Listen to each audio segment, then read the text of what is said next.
레위기 16장 11절 시작. 아론은 수송아지를 속죄제로 드려 자기와 자기 가족의 죄를 속한 다음 향로를 가져다가 나 여호와의 단에서 피운 숯불을 가득 채우고 또 두움금의 고운 가루향을 가지고 지성소로 들어가 나 여호와 앞에서 분향하여 그 향의 연기가 법궤 위의 속죄소를 덮어 가리도록 해야 한다. 그러면 그가 죽지 않을 것이다.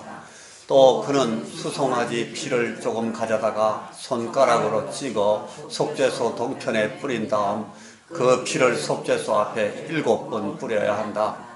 그리고서 아론은 성소 앞으로 나가서 백성의 죄를 속할 속죄제 염소를 잡아 그 피를 가지고 지성소로 다시 들어와서 수송아지 피를 뿌릴 때와 같이 속죄소와 앞에 그것을 뿌려야 한다.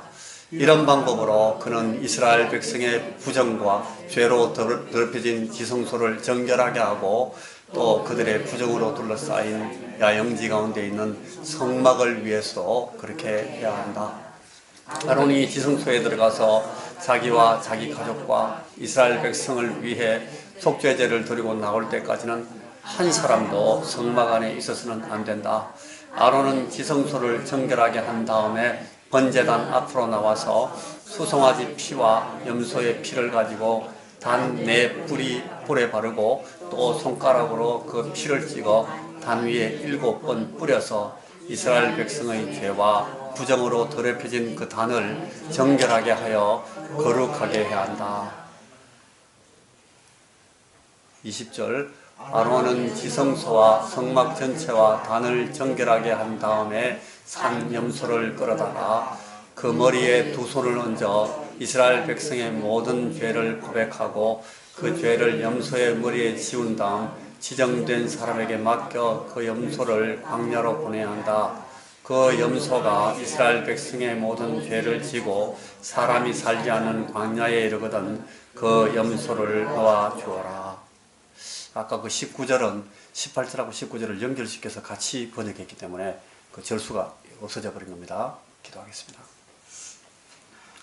주님, 이 시간 우리가 다 하나님 앞에 나와서 주의 말씀 앞에 고개를 숙이고 주님께서 주시는 말씀을 듣고 이 말씀이 우리에게 가르치시는 우리 자신을 보고 또 하나님을 배우고 또 우리의 삶을 그 말씀 앞에서 어떻게 세울지를 다시금 공부하고자 하오니 주여 우리에게 말씀하시고 우리로 이 말씀들을 잘 깨달을 수 있게 하여 주시옵소서. 우리의 마음의 보좌에 우리 주님을 모시고 우리 보좌에 앉으신 왕으로 우리가 경배하기를 원하고 절하기를 원하고 예배하기를 원하오니 주여 이 시간 우리에게 오셔서 우리의 왕으로 군림해 주시옵소서. 예수님 이름으로 기도하옵나이다. 아멘. 마태복음 13장에 보면 마태복음 13장 34절 35절에 이런 말씀이 있습니다. 예수께서 이 모든 것을 우리에게 비유로 말씀하시고 비유가 아니면 아무것도 말씀하지 아니하셨으니 이는 선지자로 말씀하신 바 내가 입을 열어 비유로 말하고 창세부터 감춘 것들을 드러내리라 함을 이루게 하심이라. 그런 말씀이 나와요. 이게 이제 예수님께서 마태복음 13장에 보면은 그 씨 뿌리는 자의 비유를 비롯해서 그 다음에 그 가라지, 그 좋은 씨 사이에 그 사람이 와서 마귀가 그 자기 사람들을 투입해가지고 막 그 가라지 씨를 뿌리는 그 비유, 그 다음에 그 여러분 기억하시는 겨자씨 비유, 그리고 누룩 비유 이런 것들이 쭉 있고 나서 주 말씀이 나와요. 비유를 주님께서 비유를 가지고 말씀을 하신 이유가 있다는 거예요. 천국은 마치 무엇과 같다. 뭐뭐가 같다. 뭐뭐와 같다라는 것은 직유법이라고 하잖아요. 우리말로 그죠?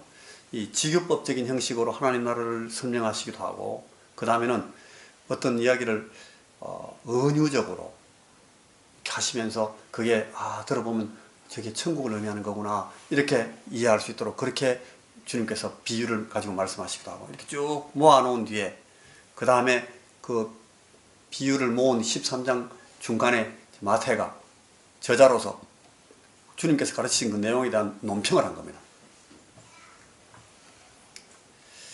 주님께서 비유를 가르치시고 비유를 풀어주시는데 그 비유를 풀어주시면서 그 비유의 의미를 밝혀주시는 겁니다. 그런데 거기 마태복음 11장 25절에는 간접적인 방법, 은유나 비유로 가르치는 것에 대한 말씀이 나오는데 그걸 누가복음 10장 21절에 이렇게 놨어요. 이때에 예수께서 성령으로 기뻐하사 가라사대 천지의 주제이신 아버지여 이것을 지혜롭고 슬기 있는 자들에게는 숨기시고 어린아이들에게는 나타내심을 감사하나이다. 옳소이다. 이렇게 된 것이 아버지의 뜻입니다. 하나님의 뜻이 있는데 예수님께서 그 뜻을 가지고 하나님의 뜻을 이행하는 방법으로 비유로 가지고 이렇게 말씀을 하셨는데 그 비유로 주시는 그 비유라는 방법을 쓰시는 목적이 두 가지가 있대요. 첫째는 뭐예요? 뭘 하기 위해서? 숨기기 위해서. 그리고 또 하나는 어떻게 한대요? 나타내기 위해서. 어떤 사람에게는 숨기시는 것이 하나님의 뜻입니다. 그리고 또 어떤 사람에게는 드러내시고 나타내는 것이 하나님의 뜻입니다. 이 두 가지를 한 가지로 가르치시면서 주님께서 달성하시려고 어떤 사람에게는 비유를 가지고 숨겨버리시고 어떤 사람은 비유를 가지고 밝혀내시는 겁니다. 이게 여러분 그 구약을 우리가 공부할 때는 항상 저런 측면을 늘 이해를 하셔야 되는데 구약에 이제 우리가 지금 공부하고 있는 이 레위기 같은 공부는 구약 자체가 하나의 예표입니다. 모형이고 타이폴로지 그렇게 하기도 하고 이 구약의 스토리, 그러니까 구약의 어떤 역사적인 이야기나 이런 것들이 우리가 지금 우리 시점에서 보면 그거 자체가 한번 해석돼야 되는 그런 하나의 예표로 이 구약이 나와 있어요.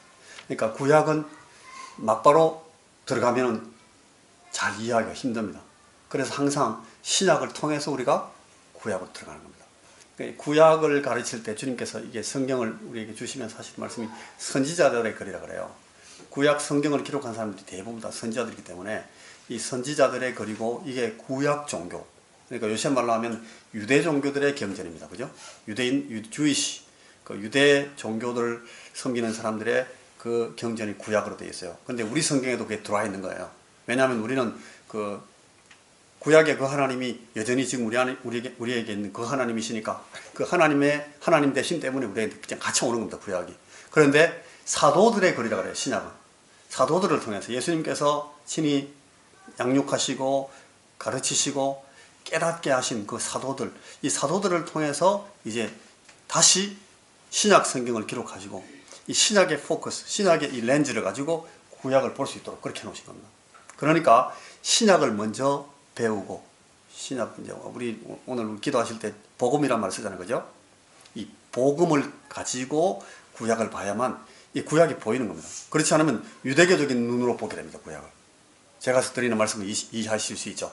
그래서 이 신약을 깊이 깨닫고 신약의 렌즈를 가지고 구약으로 들어가야만 구약이 보이는 겁니다. 그러니까 구약은 1차적으로 우리에게 이게 하나의 예표입니다. 구약 자체가 바로 우리에게 직유로 오는 것이 아니고 직접 오는 교훈이 아니고 구약은 신약을 가지고 한번 해석돼야 되는 가능성이 더 많은 겁니다. 근데 성경이 이게 주님의 말씀은 이 하나님이 계시는 그냥 항상 늘 무조건 그냥 막 보여주려고 하고 가르쳐 주려고 하고 나타내 주려고 하고 드러내 주는 것만은 목적으로 삼지 않고 오늘 주 말씀에 보니까 숨기기도 하는 거예요. 숨기기도 해요. 감추기도 하시고 덮어버리기도 합니다. 왜 그렇게 할까요? 왜 덮어버립니까? 감추고?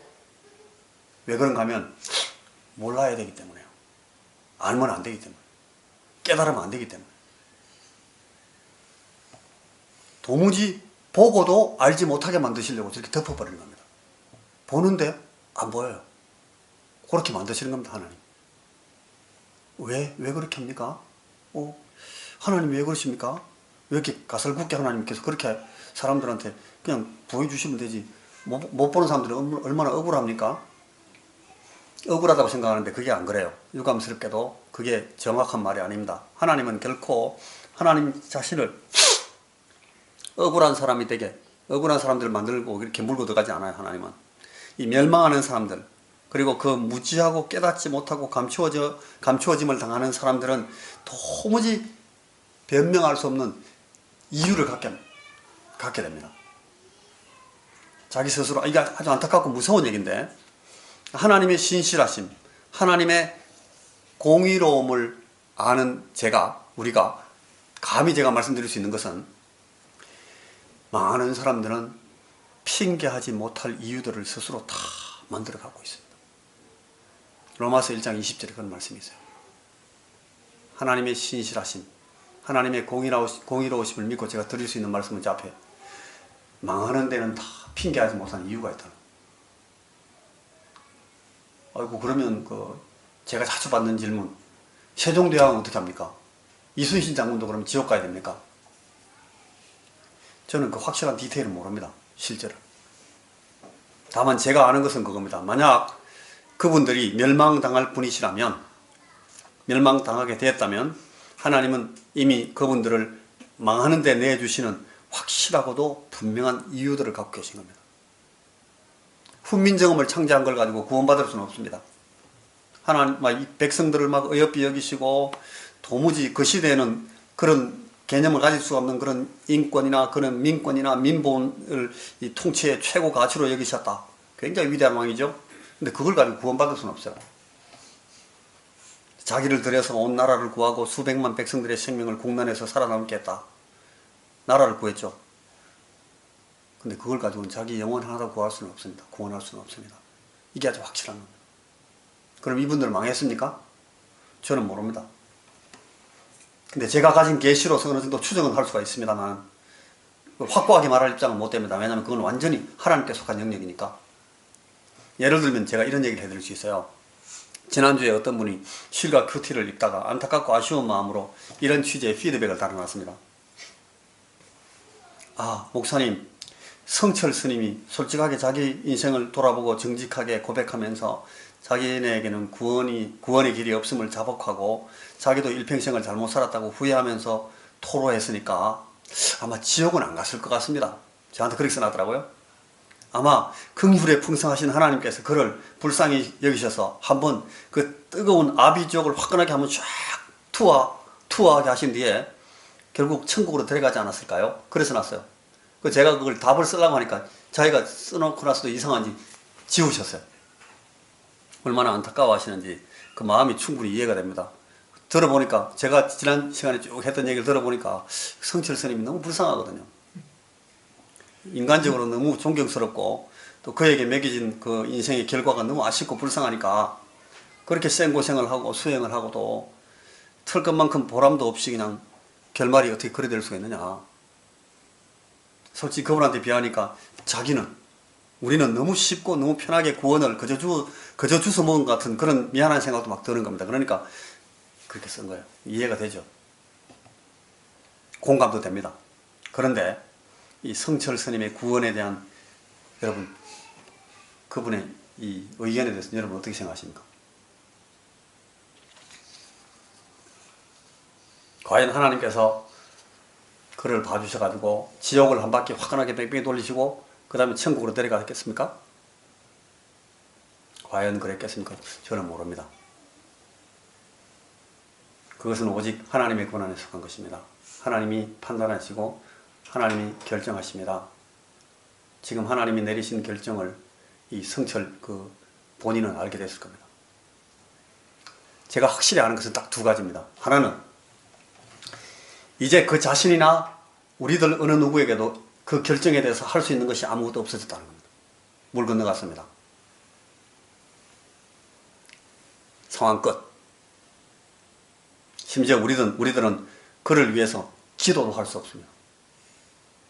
무의미한 일이니까. 그리고 또 한 가지 있습니다. 또 하나는 그 어떤 결정이든지 하나님은 아주 적절하고도 공정한 이유를 반드시 갖고 계십니다.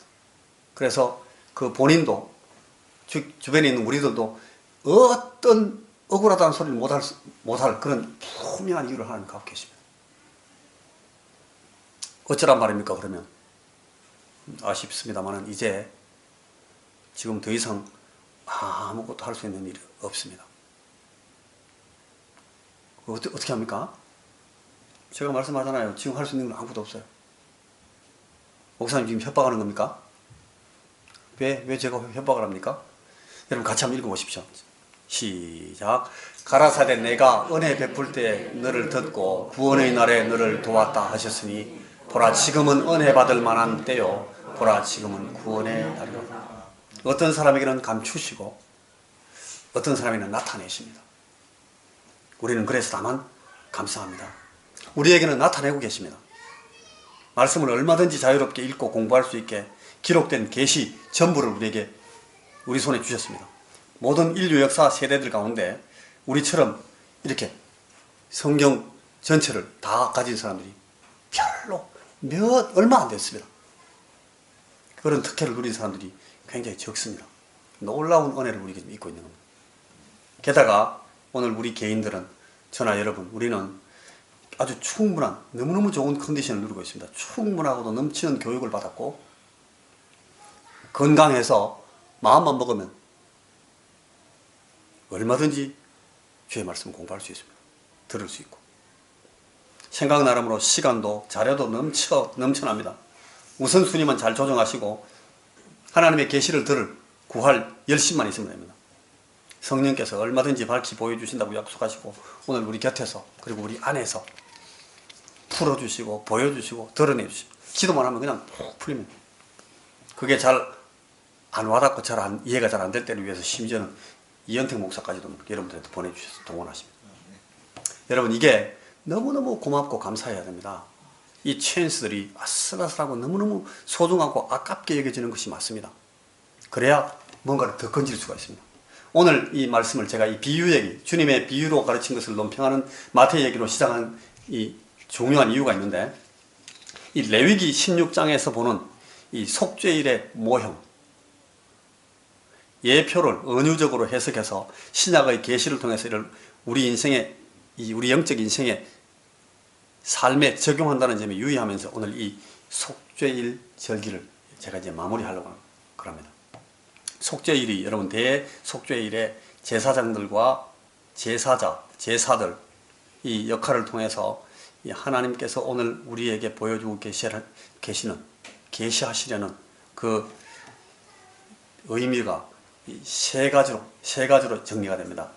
첫째는 여러분 하나님은 우리의 이 속죄 사역을 예수님 한 분에게 감당하도록 맡겼다는 겁니다. 그게 이 레위기 16장이 우리에게 보여주는 그림입니다. 이스라엘 백성들에게 해마다 오는 절기로서의 속죄일은 결정적으로 우리 주 예수 그리스도의 섬기심, 그분의 사역을 설명하는 그림입니다. 이미 제가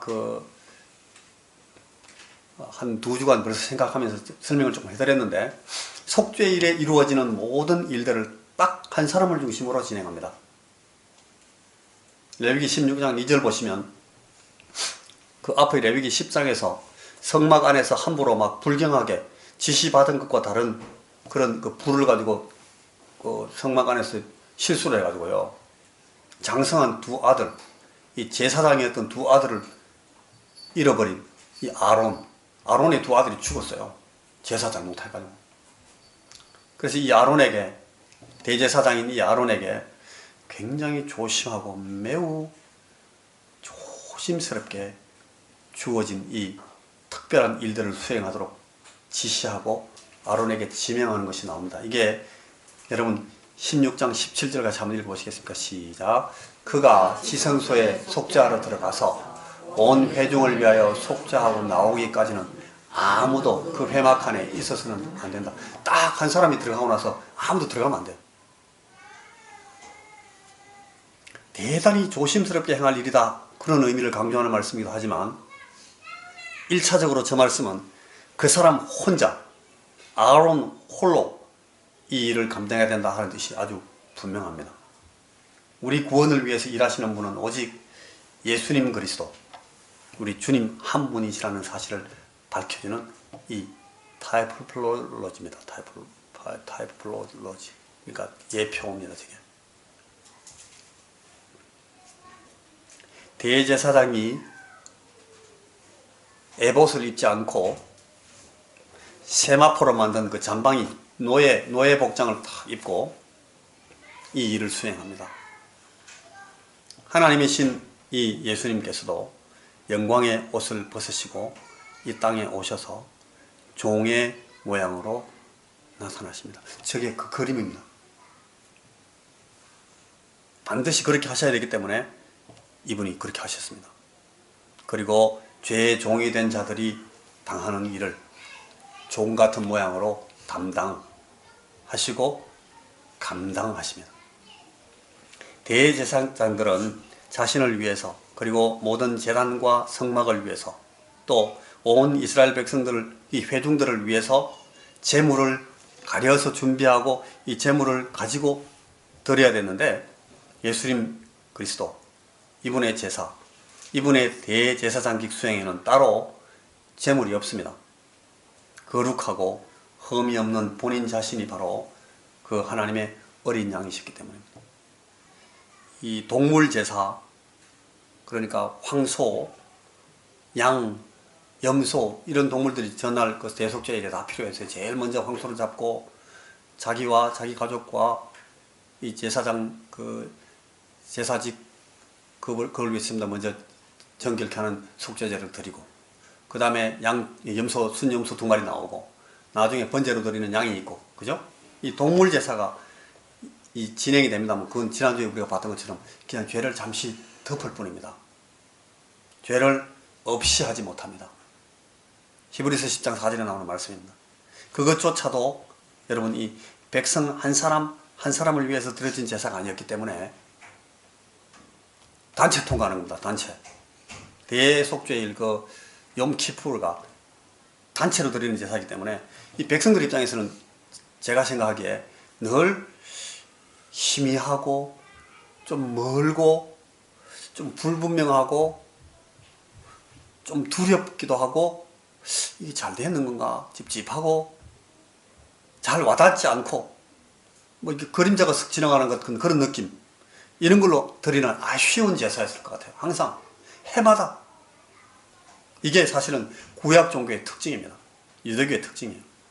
여러분 지금 우리가 구약 성경 읽으면서 야 구약에는 굉장히 하나님이 직접 막 말씀하시고 막 바로 때리고 하니까 이거 화끈하게 와닿겠네. 그게 아니고요. 구약은 그림자입니다. 계속. 오히려 더 희미할 수 있어요. 아마 이 속죄일의 제사가 늘 그 개인들에게 그랬을 거예요. 1대1이 아닙니까? 우리 인간 한 사람 한 사람에게 대해서 1대1로 대응할 수 있는 생명, 그의 죽음, 그의 피로서만이 죄를 완전히 사할 수 있는 그 1대1의 제사가 아닌 겁니다. 그래서 하나님이신 예수 그리스도께서는 오셔서 자기를 제물로 드려서 사죄의 값이 필요한 한 사람 한 사람을 위해서 자기를 드리시는 겁니다. 여러분 저걸 깨닫는데 상당히 시간이 걸리는데 여러분 많은 사람들 보면 예수님께서 십자가를 지신 것이 온 인류를 대신해서 십자가를 지셨다. 하나님이 세상을 이처럼 사랑하사 독생자를 주셨다. 하나님이 세상을 사랑했다. 그러니까 나는 그 세상 중에 요만큼 한 사람이구나 이래 생각이 쉬운데 그게 아니고요. 하나님이 사람의 모습을 가지고 죄의 종으로 오셔서 십자가에 달리신 것은 이 단체 통과하지 않기 위해서 하나님께서 만드신 장치입니다. 저게 한 사람 한 사람을 위해서 주님이 죽으시기 위해서 그렇게 하신 겁니다.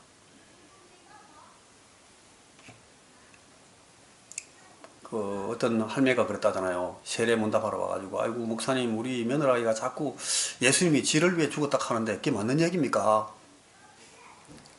여러분 우리 며느리 얘기가 아니고 우리 옆집 전도자 할머니 얘기가 아니고 우리 목사님 아니고 우리 엄마 우리 아버지 우리 내 아내나 내 남편이 아니라 나 때문에 바로 나 때문에 나를 위해서 제물이 되시고 죽었다 하는 것을 깨닫는 것이 중요합니다. 요한복음 17장 19절 같이 시작. 그들을 위하여 내가 나를 거룩하게 하오니 이는 그들도 진리로 거룩함을 얻게 하려 함이니이다. 죄 많은 세상 온 인류 역사에 구원을 베푸실 모든 자들을 위해서 예수님 그리스도께서 그 자신을 성별하시는데 한 사람 한 사람을 위해서 하시다는 겁니다. 근데 그게 예수님은 한 분이 우리 많은데 어떻게 가능합니까? 그게 하나님이시기 때문에. 이분이 하나님이시기 때문에 우리 각 개인들을 위해서 자기가 한 번씩 드리는 걸 한꺼번에 드신 겁니다. 하나님의 영원하심을 가지고. 여러분 저 말씀에 보면 누가 거룩하게 사셔서 자신을 거룩하게 했다 그럽니까? 예수님 자신이. 근데 누가 거룩함을 입었다 그랬어요? 방금 그 말씀에? 그들을 거룩하게 한다. 우리가 예수님 당신 이 예수님의 섬기심을 힘입은 그 사람을 위해서 주님이 그렇게 하셨다는 거예요. 이 속죄일 제사에 매우 중요한, 굉장히 중요한 교훈이 저겁니다. 그리고 또 하나의 부분이 있는데 16장 5절입니다. 16장 5절 시작.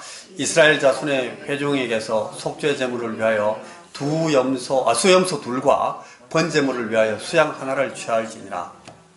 예, 수염소 2마리가 속죄일의 제물입니다. 앞에 황소는 그 아론과 아론의 가족을 위해서 그 제사 직제를 위해서 드린 것이고, 속죄를.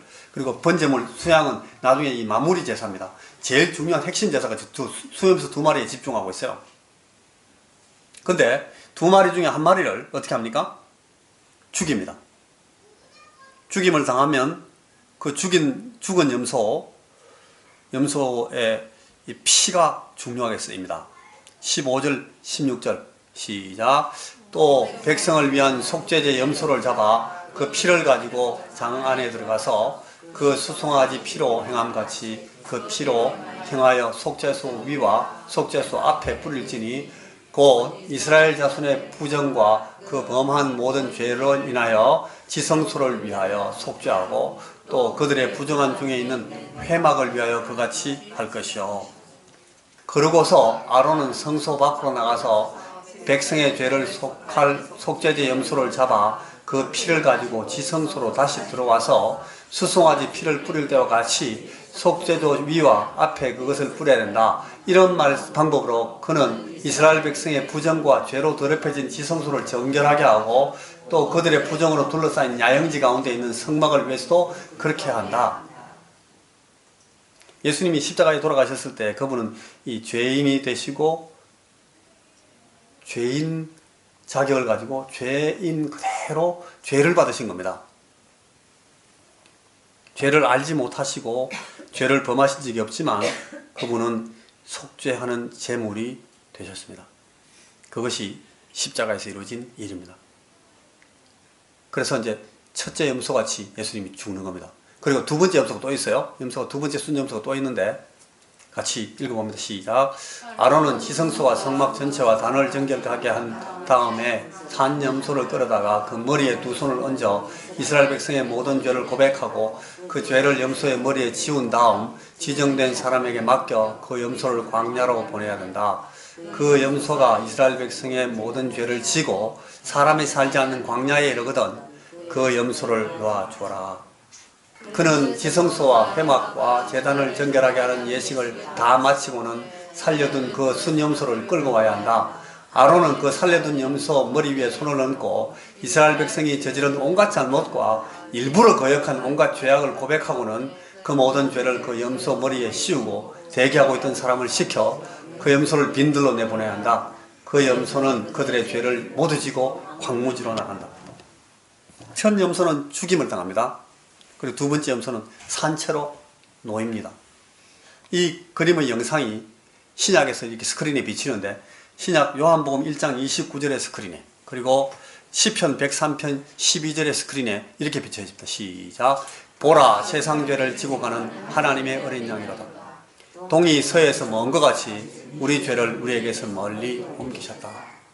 두 번째 아사셀 양이 했던 그 속죄의 방법을 저런 식으로 설명해 놓은 겁니다. 이 두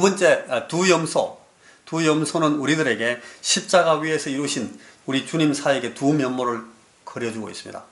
그분이 우리를 위하여 돌아가셨다가 다시 살아나셨습니다. 그의 보혈이 죄를 완전히 제거하고 없애버립니다. 그래서 이제 그가 하신 사역이 반복될 필요가 없어집니다. 거듭될 필요가 없습니다. 구약의 이 기록들은 우리에게 속죄일이 해마다 거듭되어야 했던 것을 말해주고 있는데 매해 똑같은 제물, 매해 똑같은 의식입니다.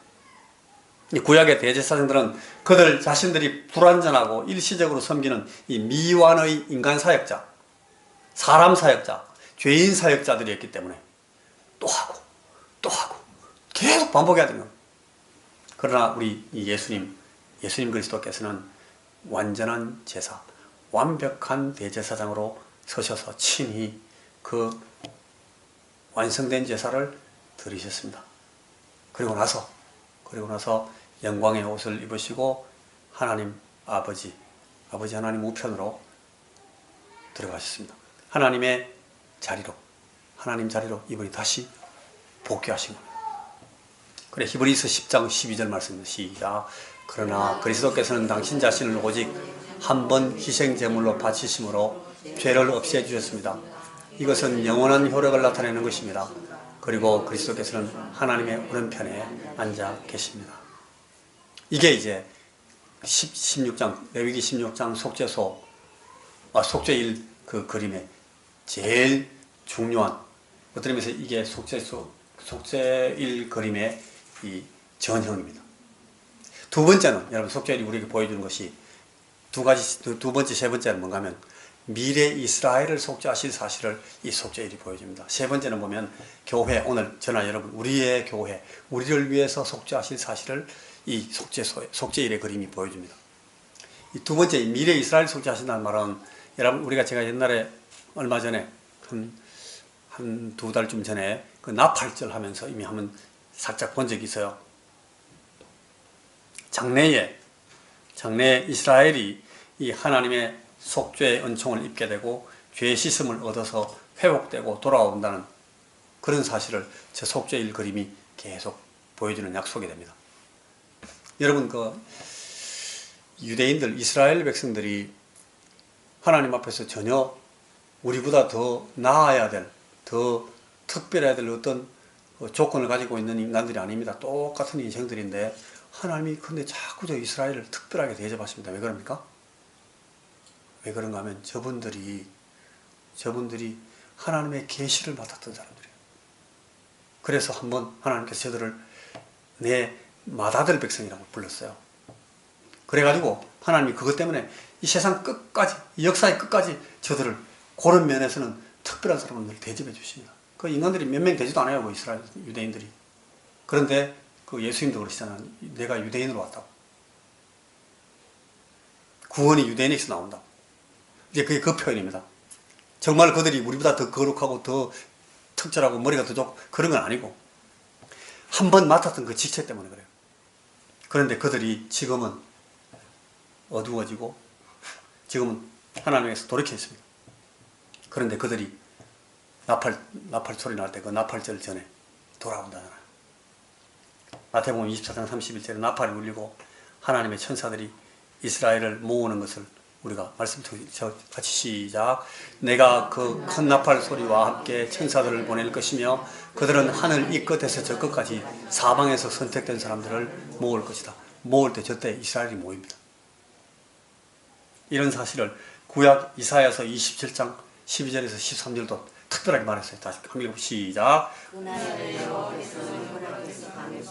이집트 국경에까지 타작하여 알곡을 모으듯이 자기 백성을 하나하나 모으실 것이다. 그때 큰 나팔 소리가 울려 퍼질 것이며 아시리아와 이집트에서 거의 죽게 된 자들이 예루살렘으로 돌아와 거룩한 산에서 여호와께 경배할 것이다. 저게 여러분 두 겹이에요. 듀플리케이트 이중적으로 나오는데 저게 이스라엘 백성들에 대한 예언이에요. 그리고 자기 백성이 우리들을 의미할 수 있어요. 그래서 우리들만 말한다고 말하면 안 되는 거예요. 저게. 이스라엘 백성들을 향한 예언이 될 수 있다는 겁니다. 속죄일이 그 사실을 계속 확인해주고 있습니다. 이 똑같은 예언이 스가랴서에서도 나옵니다. 스가랴 13장 1절 시작. 그날에 다윗의 후손과 예루살렘 주민에게 죄와 더러움을 씻는 세미열. 여러분, 다윗의 후손이 누굽니까? 예루살렘 주민들이 누구겠습니까? 이스라엘 백성들에게 주님께서 특별한 기회를 다시 준다는 거예요. 저 자리 언제입니까? 주님께서 두 번째 오시는, 재림하시는, 다시 강림하시는 그때입니다. 그래서 방금 읽었던 그 스가랴 12장 9절 10절, 우리가 방금 읽은 9절 바로 앞에 요 말씀 같이 시작. 그날에 예루살렘을 치러 오는 모든 민족을 없애버리겠다. 내가 다윗의 후손과 예루살렘 주민에게 은혜와 기도의 영을 부어주겠다. 그들은 자기들이 찔러 죽인 자를 바라보고 외아들을 위해 슬퍼하듯이 슬퍼할 것이며 맏아들을 잃은 사람처럼 통곡할 것이다. 저 말씀이 신약에 그대로 나옵니다. 그를 찌른 자들도 볼 것이요. 그런 말 하거든요. 그 예수님을 찌른 사람들이 누군가 하면 그 사람들이 다 이스라엘 사람들이에요. 유대인들이에요. 근데 저들을 주님께서 회개할 기회를 다시 주신다는 겁니다. 이게 속죄일의 그림입니다. 주님께서 이 재림하에 오실 때에 이스라엘 백성들은 자기들의 눈으로 자기들이 찌른 그분을 봅니다. 얼마나 난처하고 난감하겠습니까? 그죠? 그래서 저렇게 고통스럽게 된다는 겁니다. 너무너무 찔리고 슬퍼서. 우리를 구원자를 우리가 찔렀으니까. 마치 자기를 위해서 죽으러 온 양을 갖다가 양의 목을 비틀어서 그 목을 따고 피를 짜내는 것처럼 죽였으니까요. 저게 속죄일의 그림이에요. 그리고 그 슬픔과 함께 그들을 정결케 하시는 때가 온다. 죄와 허물을 씻어내는 샘이 터진다. 그날에 죄와 더러움을 씻는 샘이 다윗의 족속과 예루살렘 거민을 위하여 열리리라. 이게 오늘 우리 신약의 성도들에게 이 샘은 뭐를 의미하는가 하면, 여러분, 이 샘물과 같은 보혈, 샘물과 같은 보혈은 임마누엘 피로다. 이 샘의 죄를 씻으면 정하게 되겠다. 저 샘입니다. 일부 유대인들이 아직 완고하지만 모든 이방인들이 하나님께 돌아오는 날에는 그 완고함을 버릴 것이고, 따라서 온 이스라엘도 구원받게 되리라 하는 예언이 성경에 계속 반복되고 있습니다. 그 이스라엘 백성들은 언젠가는 돌아옵니다. 아직은 이루어지지 않은 비밀입니다만, 로마서 11장 25절부터 27절 조금만 읽고 지나갑시다. 시작. 형제들아, 너희가 스스로 지혜의 담을 면기 위하여 이 비밀을 너희가 모르기를 내가 원치 않으니, 이 비밀은 이방인의 수가 들어오기까지, 충만한 소들까지 이스라엘의 들어는 완악하게 된 것이라. 그리하여 온 이스라엘이 구원을 얻으리라. 기록된 바 구원자가 시온에서 오사 야곱에게서 경건치 않은 것을 돌이키시겠고, 내가 저희 죄를 없이 할 때에 저희에게 이루어질 내 언약이 이것이라 함과 같으니라. 장래에 이스라엘을 모으고 또 이스라엘 백성들을 위한 정결의 때가 옵니다. 이것이 속죄일이 묘사하는 중요한 하나의 해석입니다. 그리고 이제 마지막입니다. 세 번째는 종말의 교회에 베푸신 속죄의 은총을 말하는 것이 이 속죄일입니다. 제가 이제 마지막으로 속죄일에 대해서 설명하는 내용입니다. 지금 우리가 보고 있는 것처럼 또 우리 자신이 교회에 속해서 우리 자신이 느끼고 있는 것처럼, 오늘 우리 교회의 모습이 여러분 보시기에 만족스럽지 않을 수 있습니다. 우리가 지금 날마다 경험하고 있는 것처럼 우리 교회가 완전치를 못합니다. 마땅히 교회라면 교회다워야 된다, 그런 생각을 우리가 다 갖는데, 그렇지 못한 교회의 모습으로 있는 것이 오늘 현실입니다. 직분들이 그렇습니다. 그리고 은사들이 그렇고, 또 지도자들도 다 그런 모양입니다. 저래가지고 어떻게 교회가 되겠는가? 저 사람이 어떻게 목사가 될 수 있는가? 저런 사람이 어떻게 교회 지도자가 될 수 있어? 우리 교회는 왜 이래? 우리 그럴 수 있어요. 에베소 5장 25절 시작. 남편들은 그리스도께서 교회를 사랑하시고 교회를 위하여 자신을 바치신 것처럼 아내를 사랑하십시오. 그리스도께서 그렇게 하신 것은 교회를 물로 씻고 말씀으로 깨끗하게 하여 거룩하게 하시고, 얼룩이나 주름이나 그 밖에 결점이 없이 거룩하고 흠이 없는 영광스러운 교회로 자기 앞에 세우기 위해서입니다. 우리는 솔직하게 개인으로서나 공동체로서의 교회의 모습이 영광스럽지도 못하고, 티나 주름 잡힌 것이나 흠이 없는 그런 모습과 그런 수준에는 아직 상당히 먼 영원한 그런 상황에, 그런 실제에 있다는 것을 고백할 수밖에 없어요. 그러나 우리에게 약속된 한 장래가 있습니다. 우리가 주님 앞에서는 그 어느 날을 위해서 하나님은 확고한 계획을 갖고 계십니다.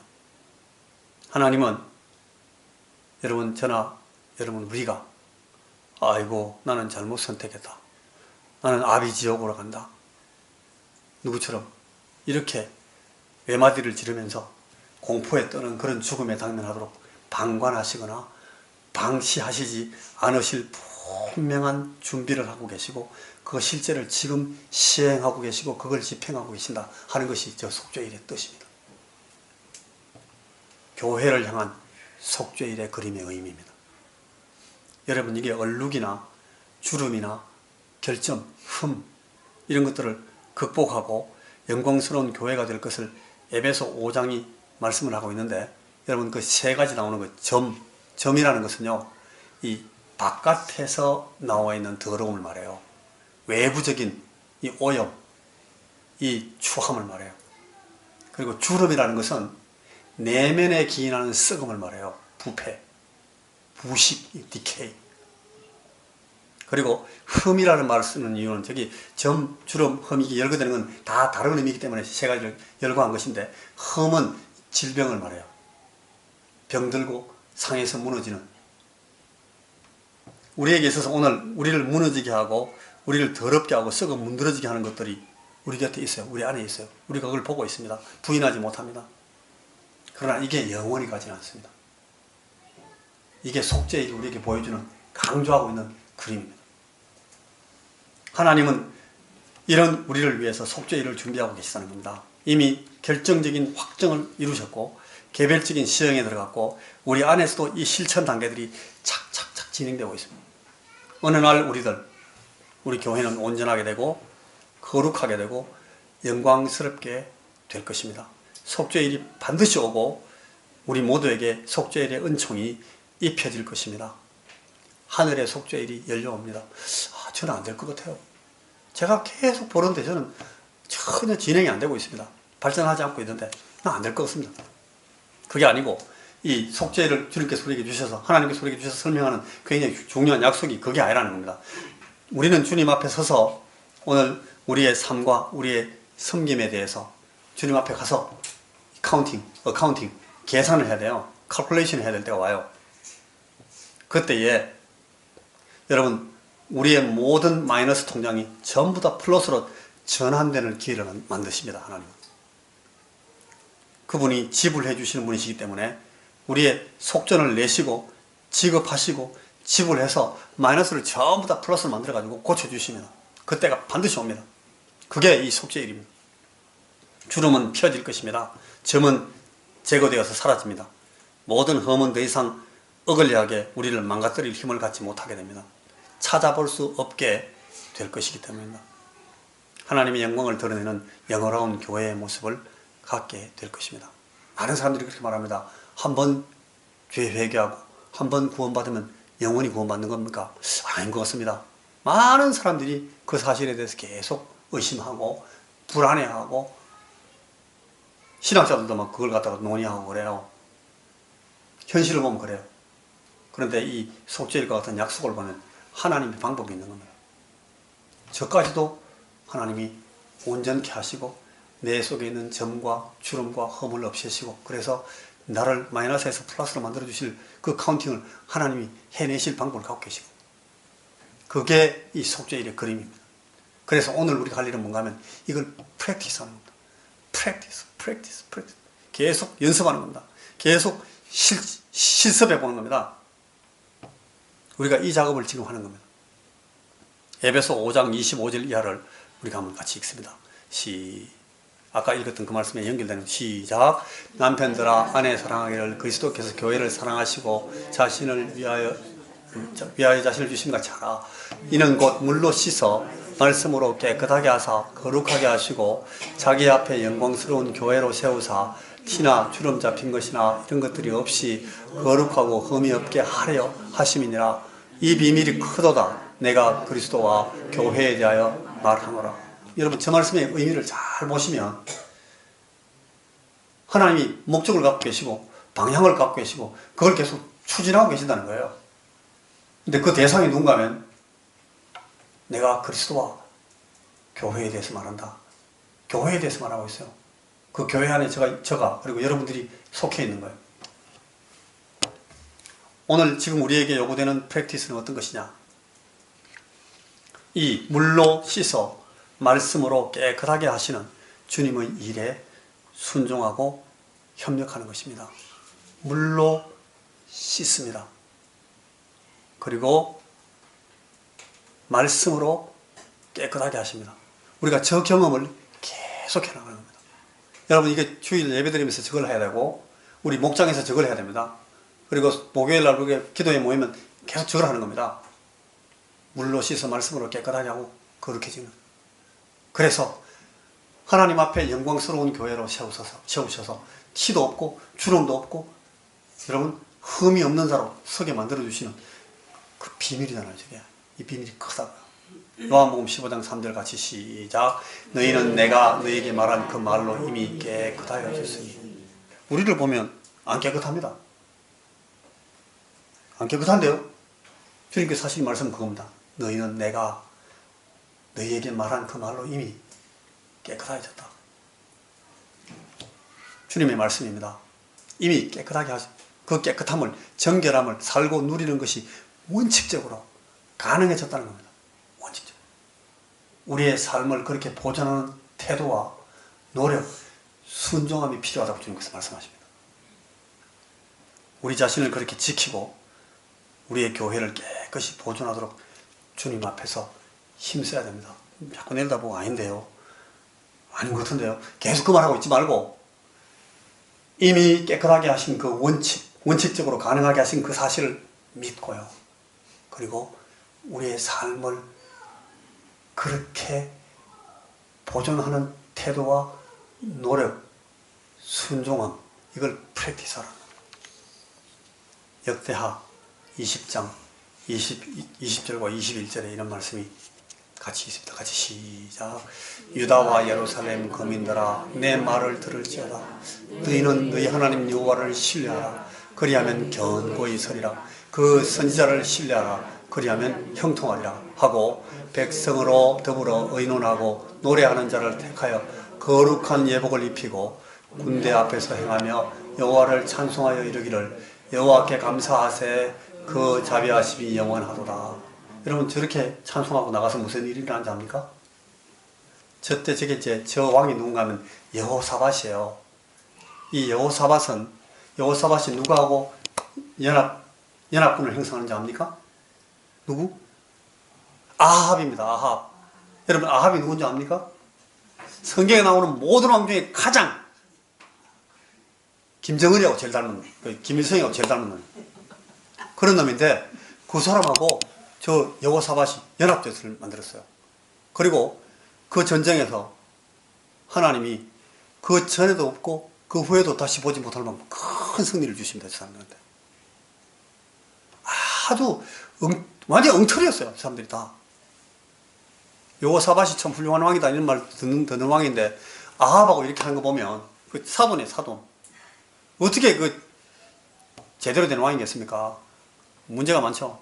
그런데도 하나님 앞에 저렇게 하고 나서요, 저 거룩한 예복을 입히고 군대 앞에서 저렇게 여호와께 감사하세 그 자비하심이 영원하다. 저기 노래 부르고 나갔어요. 전쟁하러. 그랬는데 이 막 핵폭탄 갖고 온 놈들이 지그들이 터져가 다 죽어버렸어요. 그 다음에 또 악해집니다. 그럼에도 불구하고 여러분 하나님 저런 그림을 이렇게 주시잖아요. 거룩한 예복을 입히고 군대 앞에서 행하게 하고 여호와를 찬송하여 이르기를 여호와께 감사하세 그 자비하심이 영원하도다 할 때 큰 성공과 승리가 있는 겁니다. 우리에게도 그래요. 올라갔다가 내려갔다가 오늘 굉장히 여호와께 감사하세 그 자비하심이 영원하도다 하고 할렐루야 해놓고 나서 내일 또 엉뚱한 짓 하고 또 그래요. 그럼에도 불구하고 우리 계속해서 우리는 저 거룩한 예복을 입기 위해서 애를 써야 됩니다. 그걸 프랙티스하는 겁니다.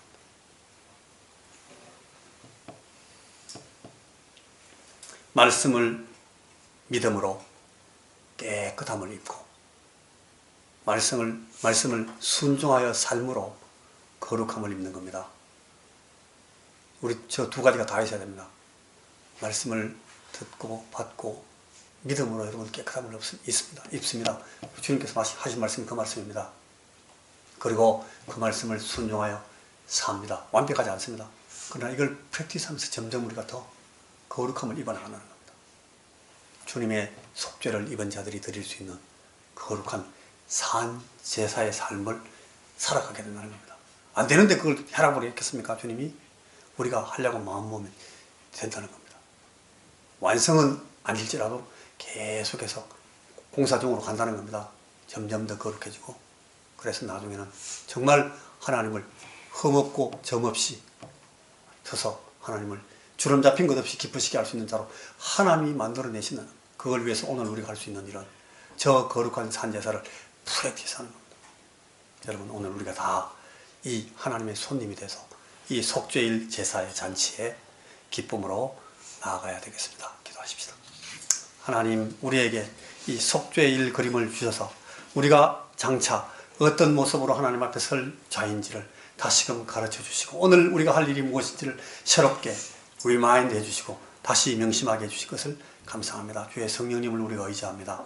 주님을 우리가 의지하오니 우리의 삶이 거룩한 산 제사로 드려질 수 있도록 주여 우리에게 거룩한 예복을 입혀 주시옵소서. 이 시간 우리가 주님 앞에 이 예배를 드릴 수 있게 우리를 붙드시옵소서. 우리에게 말씀으로 정결케 하시옵소서. 예수님 이름으로 기도하옵나이다. 아멘.